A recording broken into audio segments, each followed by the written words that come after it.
what's up? Hey there, I'm pretty sure you clicked on this video because we're talking about the Bay Area versus the gray area in this episode.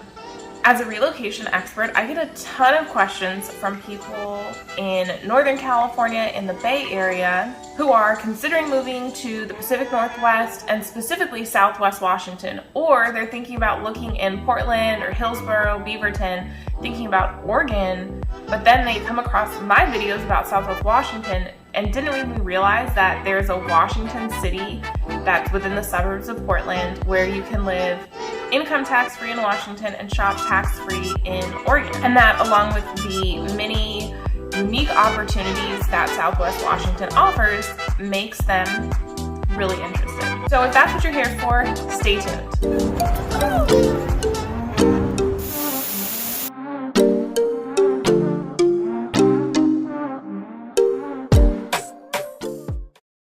If you like this video and all the other videos I'm putting out about living in Southwest Washington, make sure to give this video a like, share it with someone you know, maybe someone that you're relocating with, and consider subscribing. If this is your first time to my channel, it's worth mentioning that my name is Hal Byrd. I'm a licensed real estate broker and realtor here in Southwest Washington, and I absolutely love being your guide to relocating. So whether you're looking to move to or move within Southwest Washington, buy, sell, or invest, I'm happy to help and be your guide on your journey. And as always, these are my opinions from firsthand experience, from speaking to people, from talking to people who are relocating. So if you have anything to add or any thoughts, make sure to drop them in the comments. I'd love to hear from you. So let's get started. First off, I realize that not everyone is from the Bay Area. Obviously, the world doesn't revolve around the Bay Area, and certainly not even California. So I first wanted to start by telling you what I'm using as a reference when it comes to the Bay Area, which is the counties surrounding the San Francisco Bay. So we're talking San Francisco, San Mateo, Santa Clara, Alameda, Contra Costa, Solano, Napa, Sonoma, Marin, and San Francisco County. So those counties surrounding the San Francisco Bay are what we're referencing in the Bay Area. So I tried to keep it as broad to the Bay Area as possible, but some things are gonna be specific to San Francisco or specific to other parts of the Bay. So now you know what the Bay Area is, but what is the gray area? So for the purposes of this video, the gray area is Southwest Washington / the Portland metro area. Southwest Washington is gonna be Clark County. If you're looking from a representative district, Southwest Washington is pretty much everything that's all the counties that are in the Cascade Mountain Range all the way to the Pacific Ocean. And yes, in theory, but Clark County is the most populous county in Southwest Washington, and Vancouver is the most populous city. So a lot of the stuff that I'm referencing is directly related to where I live, which is Vancouver, Washington. So I broke down comparing the Bay Area versus the gray area to a few different categories. So number one is taxes. Now, if you live in California, which I did for most of my life, you don't always think too much about taxes because you live there, you're enjoying it for the most part, you just pay to play, right?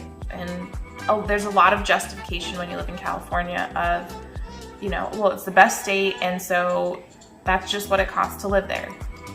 But as people realize, with more work from home opportunities, looking for more fulfillment, maybe not really happy with the way that things are going, or they're just looking for a change, taxes is one of those things that you look at when you're leaving California, because you realize most states that you go to, you're gonna be spending less money on taxes, and then it's like, well, why not maximize your savings? There's a couple taxes I wanna cover. One is gonna be income tax.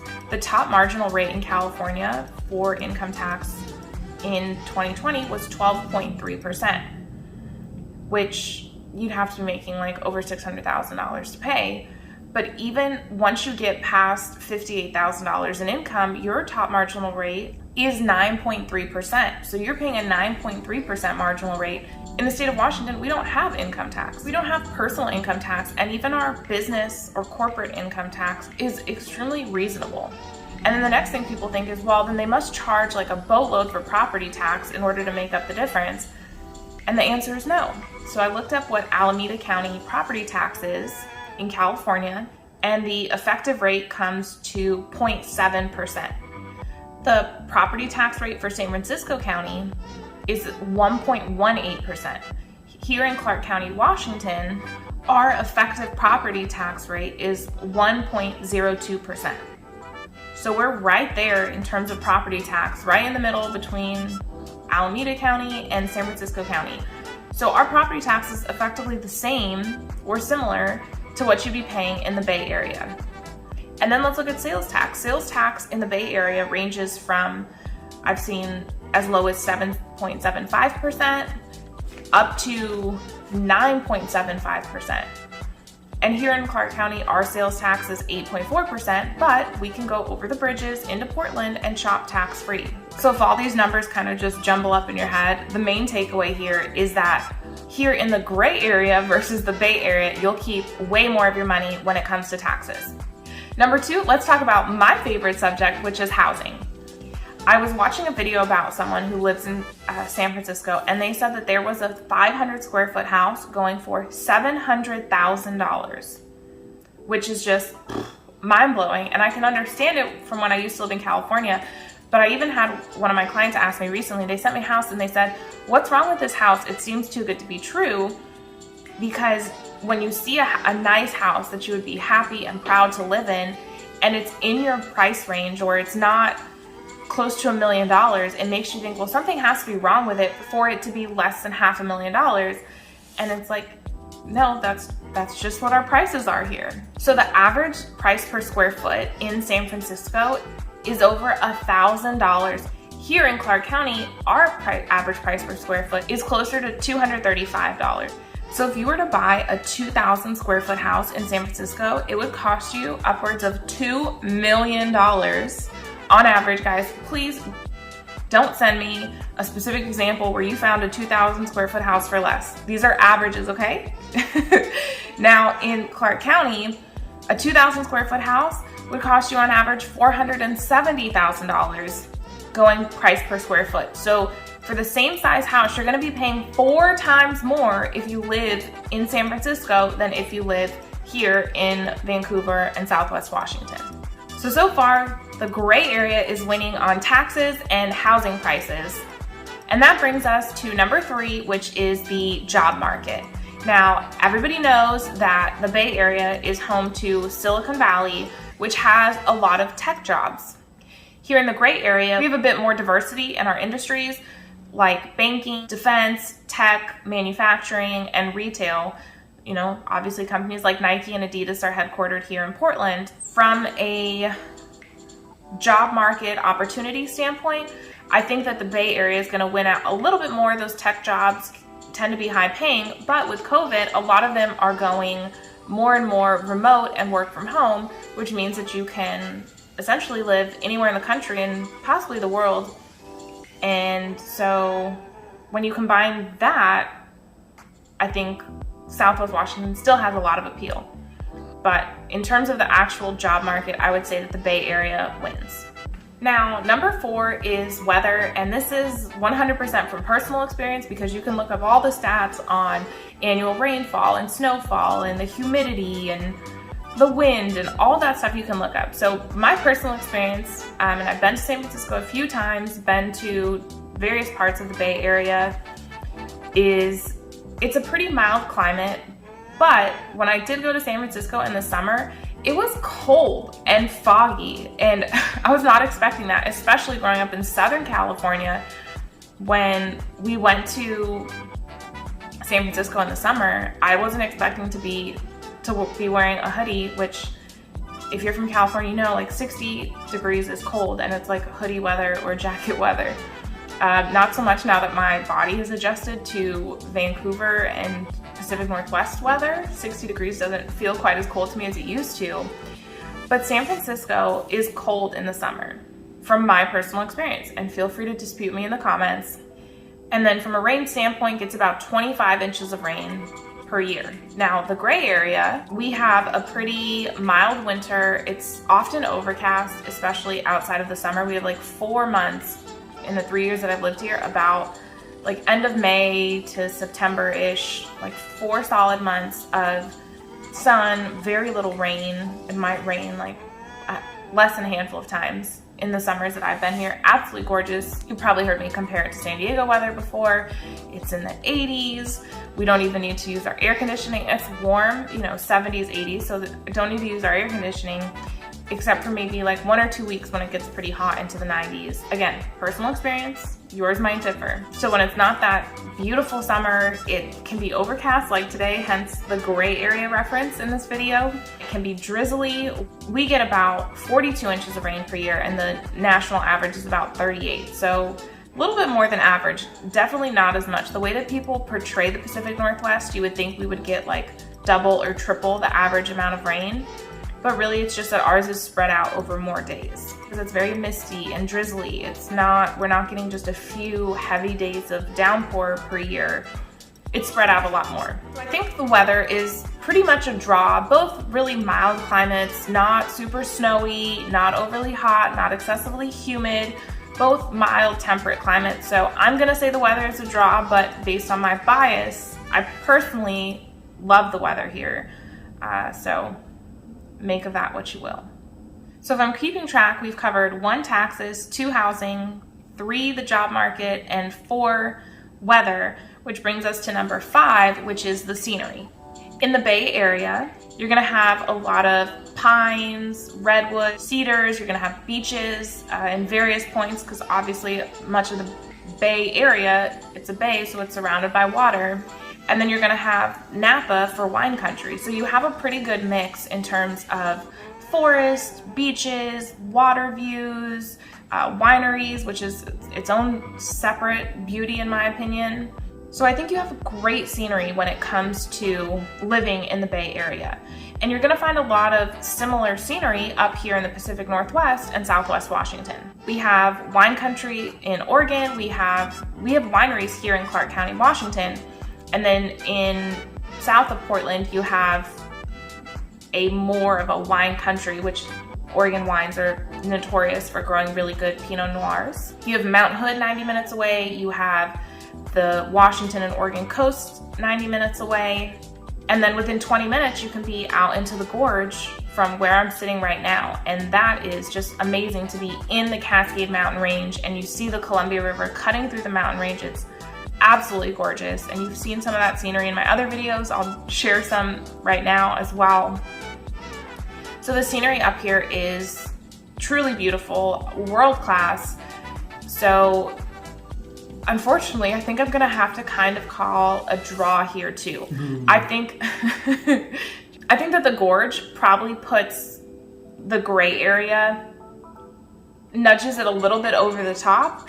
But in terms of the scenery, you have access to a lot of the same things. You have access to mountains and snow, to woods and forests, to like beachy coastal vibes. So very similar. So if you like that part of the Bay Area and you're considering moving to the gray area, you're not gonna miss scenery here, I think would be the biggest takeaway. That brings us to number 6, which is gonna be cost of living. So housing is one thing, and I don't know if you noticed this, but I started with taxes, which taxes is your biggest expense in life. You'll pay more in taxes than anything else in the course of your life. The next most expensive thing you spend money on is housing, which is why those were the first 2 things that I covered. For this category, we're talking about overall cost of living. And in what I picked up reading about people's sentiments who are living in the Bay Area, a lot of people feel like they can only afford to rent. They can't afford to buy because the housing prices are so expensive. There's a lot of feelings of, I'm just getting by here. Yeah, the job market's great, but rent and everything costs so much money that even though I'm making good money, I'm still just getting by. I don't have a lot to show at the end of the day for the work or the income that I'm making, because everybody knows it's not what you make, but it's what you keep, right? Another comment that came up over and over again is that the downside of cost of living often outweighs the amount of opportunity or career advancement that's available. And then you know that I love to rely on my cost of living indexes, or indices. So for San Francisco, the cost of living index is 269.3. And remember that when we talk about cost of living, 100 is the US average. So the score 100 means that's the average. Anything less than that would be lower than average, and anything more than that is going to be higher than average. So 269 is well above the average cost of living in the United States. and that's San Francisco, the city, 269. San Jose is 214.5 for the cost of living index. Oakland, we had 174, so we're getting a little bit lower, but still almost double. And then the cheapest I could find in the Bay Area was Vallejo, and that was 131 cost of living index. Now in Vancouver, our cost of living index score is 114.3. So we are much closer to the average cost of living in the United States. By no means is the Bay Area or the Portland metro area going to be a low cost of living area. So if that's all that you're looking for, there are a lot of states that you can find that. If you're looking for what I would consider to be the best balance between lifestyle, cost of living, affordability, things to do, I think that Southwest Washington and the gray area really gives the Bay Area a run for its money. So I'm giving the win on cost of living to the gray area. Yay! Number 7 is a bit of an extension of cost of living, which is food and dining. Portland is well known for having great restaurants, and we have great restaurants here in Southwest Washington as well, but we also have access to Portland and some of the top chefs and culinary experiences that you can have. Is it going to be comparable to New York in Portland? Not really, it's different. Obviously New York, you're going to have a lot of fine dining, a lot of street food, and the population is so dense that people can create these really unique, cool restaurants, and there's enough people there to support them and be able to make them successful so that they can actually stay in business. So from an offering standpoint, I would probably give San Francisco a little bit of an edge on this, but from a pricing standpoint, I think that Portland, you'll find, is more affordable from a food standpoint. According to my little research, a beer in San Francisco, you're going to run about $8 to $10. Here in Vancouver, Southwest Washington, you're going to run about $5 to $6 for a beer. So not a huge difference in terms of prices. Maybe slightly less here, but you might get slightly more variety in the Bay Area. And I will say that one of my favorite restaurants that I've ever been to is in San Francisco, which is Brenda's French Soul Food. So if you've been there, let me know in the comments. And I absolutely love Buy Right ice cream. So good. So if you live in the Bay Area, those are in San Francisco, but if you live in the Bay Area, kudos to you that you get to experience those things. But we have amazing things up here too. So come visit and try it out. So we're on to the next category, which is number 8, and that's density. One of the reasons that there's this great flight or migration out of the metro areas since COVID, because people are working remote, is that sometimes it can feel very draining to be around that many people. The traffic that it brings, the congestion. I think that there's something to be said to have rest and rejuvenation and distance from other people. To an extent, obviously humans were social creatures. So I bring up density to say that in the Bay Area, you're gonna have much more worse, horrendous traffic than you will in Portland. It's just reality. Everyone in every metro that I've ever been to likes to pretend like they have the worst traffic in the world. I think LA actually does, having lived there for 5 years. But when we're comparing the Bay Area versus the gray area, you're gonna have more traffic in the Bay Area, because in that metro of the Bay Area, there's 7 million people. Here in the Portland metro area, we have about 2.4 million people. So I'm giving the win here to the gray area because I prefer a little bit less density for several reasons, which that's a whole nother video. And a little fun fact, just to put it even more in perspective, is that there are less people in the entire state of Washington than there are in the Bay Area. So, you know, you might like being around more people, and maybe the Bay Area is a win for you, but for me, for Jarret, definitely we're giving this win to the gray area. So if you're a curmudgeon like Jarret and I are, then definitely the gray area is gonna win out. Or, you know, if you got a little bit of a Grinch streak in you, then the gray area is gonna win. So if you're a curmudgeon, a Grinch, or an introvert, then the gray area is definitely winning. Next category, and number 9, is happiness with where they live. So we're talking about contentment and fulfillment. So let's start with the Bay Area. And what I found, and again, my personal experience, so if you're happy as can be in the Bay Area. Leave it in the comments. You can totally refute and dispute what I'm saying. This is just from reading comments from people who live in the Bay Area. And one of the things that I've heard is that it can be a real downer living in the Bay Area when people constantly talk about moving and living elsewhere. That there's this feeling and vibe that everyone wants to get out, and that can kind of have a negative effect when people aren't satisfied with where they live. That can kind of weigh you down just being in that environment where people aren't particularly happy or want to get away. The Bay Area is definitely going to be a more fast-paced lifestyle, for sure, hands down, 100%. And then lastly, in terms of contentment or culture and fulfillment with where they live, is that the Bay Area is very career focused and career driven. I want to contrast that directly with the gray area because I have many friends that I don't know what they do.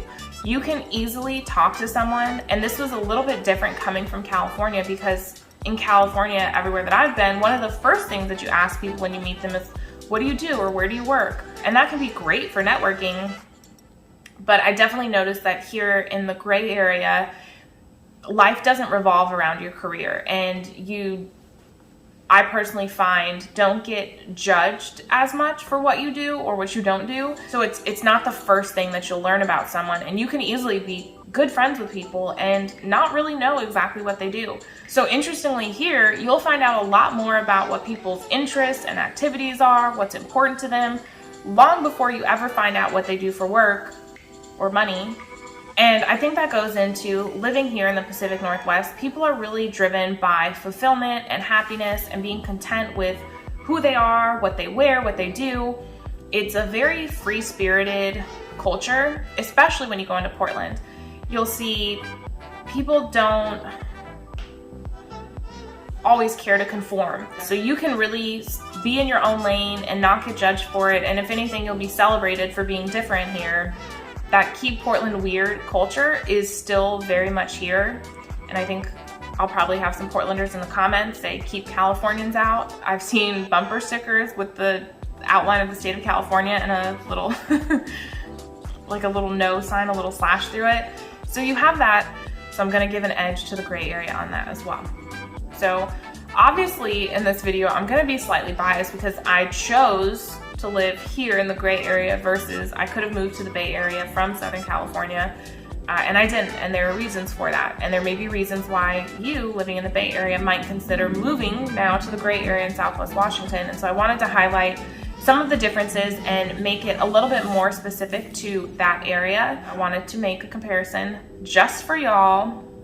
I'll also do some other videos comparing Southwest Washington and the state of Washington to other areas that I have clients. And in conclusion, these are some things probably to think about if you're living in the Bay Area, which is in a world of remote work, like even if your job isn't offering remote work, it's easier to find remote work than it ever has been. Why live somewhere where it costs so much just to get by? What would the change mean for you? Like, what would it mean to move to the Pacific Northwest? Would it mean more fulfillment, more happiness, more freedom to do things, to travel? What would a change like that mean to you? Would it mean being farther away from your family and it would actually be a downside? You know, only you can answer those questions for yourself. So it's like, would it mean being further from family or closer to nature? It depends on how you look at it.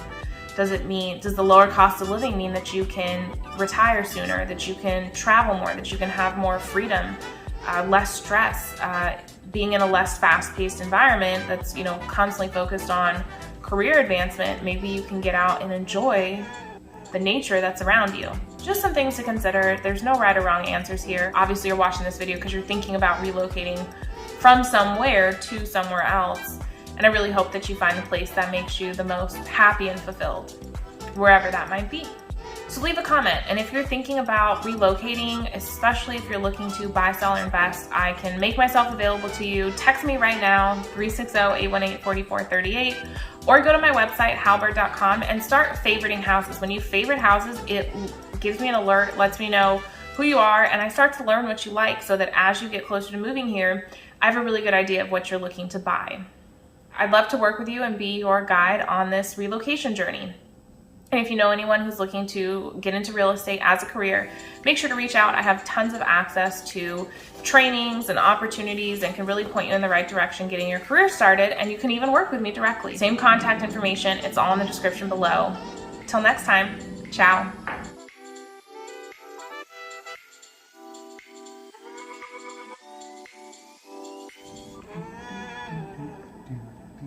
Wait, I have to do the other one. Curmudgeon. Old person who wants technology. A bad-tempered person, especially an old one. Say it again. Okay. Curmudgeon.